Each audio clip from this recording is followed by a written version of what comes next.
les difficultés à embaucher des jeunes.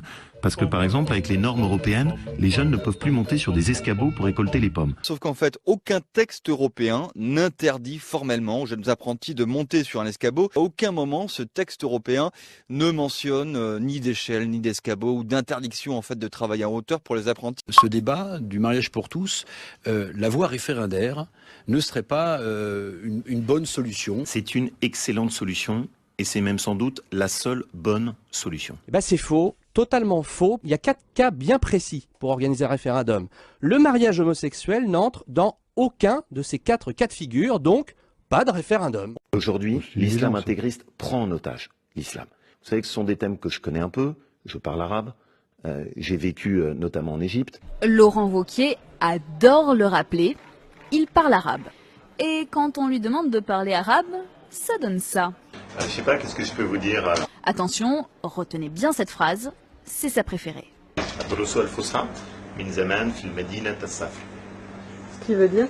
qui veut dire que j'apprends l'arabe et que je l'avais appris avant dans la ville du Caire. J'avais appris l'arabe dans la ville du Caire. Première fois. Vous parlez arabe? Ouais. درست الفصحى في مدينة القاهرة من زمان. Ça veut dire quoi? J'ai appris il y a très longtemps l'arabe au Caire. J'ai appris il y a très longtemps l'arabe au Caire. Deuxième fois. Sinon, vous savez en dire un peu plus que... Bien sûr. درست الفصحى في مدينة القاهرة. Et de 3. On aura compris que Laurent Wauquiez a appris l'arabe au Caire. C'est comme Maktabak ou là là. Voilà. Il répond. On est mauvaise langue. Par souci journalistique, on va quand même mettre les trades en français. C'est comme Maktabak ou là là. Donc, à la question, ici, c'est votre nouveau bureau, il répond, c'est pas grave. Vous me permettez d'être un peu surpris que la justice arrive à décider si vite sur une croix sur la statue de Jean-Paul II, si vite sur une crèche dans le hall de la région, et par contre si lentement sur les prières de rue. La justice arrive à décider si vite sur une croix sur la statue de Jean-Paul II. L'affaire dure depuis 11 ans. Avant même l'érection de la statue. Après 11 années de procédure, la décision a été prise. Une croix de plus de 7 mètres de haut située à Ploërmel dans le Morbihan va être retirée. Il a fallu attendre 11 ans pour qu'enfin une décision claire et nette. Laurent Wauquiez ce matin qui a tenté de justifier la position de l'UMP, le nini en invoquant le général de Gaulle. De Gaulle appelait-il à voter Guy Mollet? Est-ce que de Gaulle appelait à voter Guy Mollet? J'aimerais bien que chacun réfléchisse à ça. Sauf que pas de chance, Guy Mollet a fait partie du gouvernement de Gaulle en 58. Autant vous dire qu'on lui est tombé dessus sur Twitter ce matin. Aujourd'hui, un couple qui est au RSA, en cumulant les différents systèmes de minima sociaux, peut gagner plus qu'un couple dans lequel il y a une personne qui travaille au SMIC. C'est faux, puisque le RSA tient compte justement des autres allocations spéciales. La réalité, c'est que vous avez aujourd'hui en France des quartiers qui sont les quartiers perdus de la France. Lesquels, Laurent Wauquiez? Vous venez avec moi. Sortez du plateau de RTL, je vous prends dans ma voiture, on part de la place de Lyon, on fait 10 km en direction de l'ouest, je vous amène à Saint-Étienne, vous venez avec moi, on ira à Firminy, et vous verrez rapidement que la réalité va vous sauter au visage. C'est vrai qu'on est dans un quartier populaire, mais c'est un quartier où il n'y a pas de soucis. Enfin, moi, j'ai pas de soucis, j'ai jamais eu de soucis. En 13 ans, j'ai jamais eu de soucis. Qui viennent une semaine incognito avec nous pour voir comment ça se passe et quelle est en fait la réalité de tous les jours. Mais je vois pas de quelle réalité en fait il veut parler. Quelle réalité? La réalité des étrangers, la réalité du racisme, la réalité de la non-intégration, voilà. Il parle de sa réalité, mais je pense qu'on n'a pas la même. Ça fait plus de 10 ans que je suis là, les gens me connaissent. Non, personnellement, j'ai pas de problème. Laurent Wauquiez, on le connaît depuis longtemps, il essaye de prendre sur les terres du Front National. Allez, on y va, quand on l'interroge, Laurent Wauquiez commence par jouer sur les mots. J'ai jamais dit que Saint-Étienne ou Firminy est un quartier perdu. Si, non, jamais. Si. Non, et je suis très attaché, vous êtes suffisamment... On vous a réécouté très attentivement, c'est exactement ce que vous avez dit, je vous promets. Vous parlez des quartiers perdus.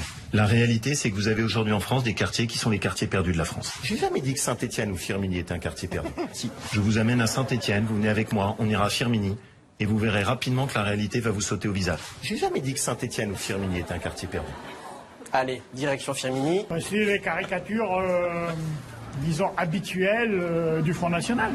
Là, c'est pas le Front National, c'est Laurent Wauquiez. Oui, mais c'est pareil. Il n'y a pas de no-go zone, on n'est pas sur Fox News, quoi. Voilà, c'est pas...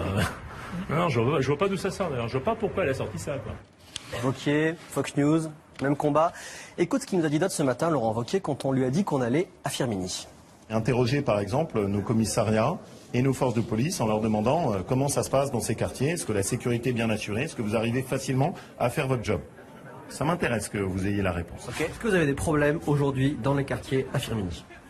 Aucun problème directement.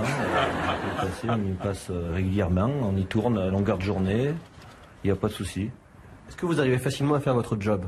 Oui, oui. Et on a une très bonne communication, aussi bien avec les bailleurs sociaux, aussi bien avec les habitants. Dans la plupart aujourd'hui de nos abattoirs, on abat avec les techniques halal.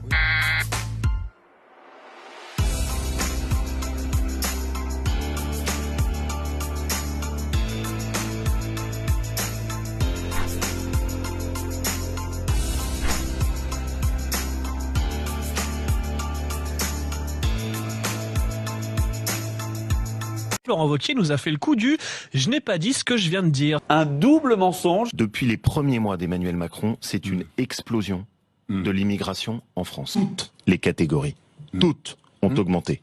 Immigration économique, regroupement familial, étudiants. Regroupement familial, ça a baissé. Pas du tout. De 2,5%. Regroupement familial. Même chiffre. Regroupement globalement. C'est à ce moment-là que Wauquiez s'aperçoit qu'il ne connaît pas le dossier et il va tout simplement mentir à Bourdin et ça va passer. Monsieur Bourdin, j'ai tout regardé avant de venir, je vous connais suffisamment pour savoir que quand on vient sur ce plateau, il faut savoir. Monsieur Bourdin, attendez, je vais être bien précis, je n'ai pas dit regroupement familial. Sur les titres de séjour, j'ai dit, vous avez dit immigration familiale. Je n'ai pas dit regroupement familial, dit Laurent Wauquiez. Est-ce qu'on peut réécouter le début de l'extrait ? Regroupement familial, regroupement familial, regroupement familial. Non. Étudiants. Je n'ai pas dit regroupement familial. Sur les titres de séjour, j'ai dit vous avez dit immigration familiale. Ça ne regroupe pas que le regroupement familial. Soyez précis, monsieur Bourdin. Mais vous aussi. Et c'est pour ça que je m'y astreins quand je viens vous voir. Je n'ai pas dit regroupement familial. Sur les titres. Je n'ai pas dit le regroupement familial. Si, il l'a dit. Vous avez bien connu Sœur Emmanuel, je crois que vous aviez quel âge ? 25 ans. En fait, c'était juste avant de partir en Égypte. Et j'étais allé la voir. Depuis, ensuite, je l'ai rencontrée à peu près une dizaine de fois. Je n'ai jamais entendu Sœur Emmanuel parler de Laurent Wauquiez. J'ai eu vent d'une rencontre à la fin de la vie de Sœur Emmanuel, quand elle ne sortait plus de sa maison de retraite. Et pour... Vous l'avez dit, je suis un spécialiste du monde arabe et je vous remercie de l'avoir souligné. Il y a une sourate du Coran que j'aimerais bien qu'on n'oublie pas. Cette sourate du Coran dit que quand un musulman exerce sa foi dans un pays qui n'est pas un pays musulman, il doit adapter sa foi à ce qu'est l'état du pays. Cette sourate du Coran, Daesh l'oublie volontairement et ces temps-ci, elle passe un peu trop en silence. Est-ce qu'une sourate du Coran dit vraiment cela, Géraldine, c'est vrai ou c'est faux? C'est faux, hein. Nous ne l'avons pas trouvé parmi les versets qui composent les 114 sourates du Coran, et les imams, les spécialistes que nous avons consultés sont formels. Elle n'existe pas. Laurent Wauquiez, qui se définit lui-même pourtant dans cette interview comme un spécialiste de l'islam, l'a simplement inventé. 100 salariés vont dans un mois perdre leur emploi parce que cette région, dans un de ses marchés publics, a décidé de changer son marché. Il n'est pas question de fermer le moindre site ni de procéder, selon la société, à aucun licenciement. Mais Laurent Wauquiez a tout de même réussi à inquiéter les salariés concernés. Le lendemain de l'émission, les représentants du personnel ont interrogé leur direction, qui leur a affirmé que Laurent Wauquiez disait absolument n'importe quoi. Qu'est-ce qui me frappe, moi? C'est la fin de non-recevoir quasi immédiate, certes polie, mais extrêmement ferme d'Angela Merkel. Et qui a répondu quoi à M. Macron? Mon jeune ami, avant de faire un discours, on commence par travailler. Et au fond, on a là, et je pense que c'est le principal point faible du président, on a de l'affichage, on a de la communication, on a des bonnes intentions, mais rien n'a été préparé en amont sérieusement, ni avec l'Allemagne, ni avec des partenaires qui seraient prêts à avancer avec nous. Je crains qu'à l'arrivée, il y ait peu de fruits positifs et tangibles.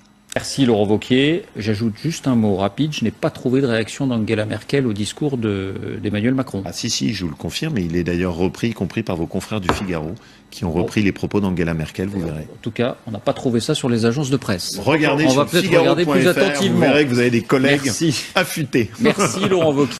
Le problème, c'est qu'Angela Merkel n'a jamais prononcé cette phrase. Laurent Wauquiez répétera son mensonge une deuxième fois avant qu'il ne soit démenti par Angela Merkel en personne. Je pense que c'est très positif. J'ai vu dans le discours du président français une bonne base pour permettre à la France et à l'Allemagne de coopérer de manière plus intense à l'avenir, a-t-elle déclaré. Vous êtes mal informé. Je ne me suis pas prononcé à la légère. Et j'ai pas l'habitude de me prononcer à la légère. Il y a un personnage qui est intéressant dans ce remaniement. C'est ce député socialiste, Olivier Dussopt, qui était un soutien de Benoît Hamon. pas de Manuel Valls, hein, c'est-à-dire il était à la gauche de la gauche. Manuel Valls est meilleur candidat. Et pourquoi est-ce que Benoît Hamon est moins bon? Parce que Manuel Valls a des qualités d'homme d'État, qu'il a cette expérience. Olivier Dussopt, qui était le soutien de Benoît Hamon. Vous avez déjà pris le train Paris-Clermont? Prenez-le. Le train Paris-Clermont, il y a juste le sentiment d'être un citoyen de seconde zone. On arrive dans une gare qui n'est pas une gare. On monte dans une rame dans laquelle on vous a mis des vieux wagons qui ont été recyclés de toutes les autres lignes de France. C'est pas vrai. C'est une nouvelle gare qui est formidable. Je ne comprends pas pourquoi il dit ça. Laurent Wauquiez. Laurent Wauquiez. Wauquiez, qui c'est celui-là? C'est le président de la région. Oh non, non, pas du tout. Moi, je trouve que c'est formidable. Ça décongestionne la gare de Lyon. Vous avez l'habitude de prendre le train? Oui, je le prends toutes les semaines. Oui, plusieurs fois mensuellement, oui. Je le prends au moins une fois par mois. On monte dans une rame dans laquelle on vous a mis des vieux wagons qui ont été recyclés de toutes les autres lignes de France. Mais c'est pas des vieilles rames recyclées? Non. Non, bah, comme vous voyez, hein, c'est des voitures qui sont quasiment neuves, quoi. Non, ça va, c'est clean. Il n'y a pas de souci. En plus, c'est jamais plein, donc on est tranquille. Au niveau confortabilité, au niveau sonorisation, c'est plutôt pas mal encore. Disons qu'on n'a rien à envier au TGV ou sur ce genre de matériel, quoi. C'est sympa puisqu'on peut recharger son téléphone, on est bien installé dans le siège, on a de la place. Vous avez déjà pris le train Paris-Clermont? Prenez-le. Oui, vous aussi, Laurent Wauquiez, prenez-le.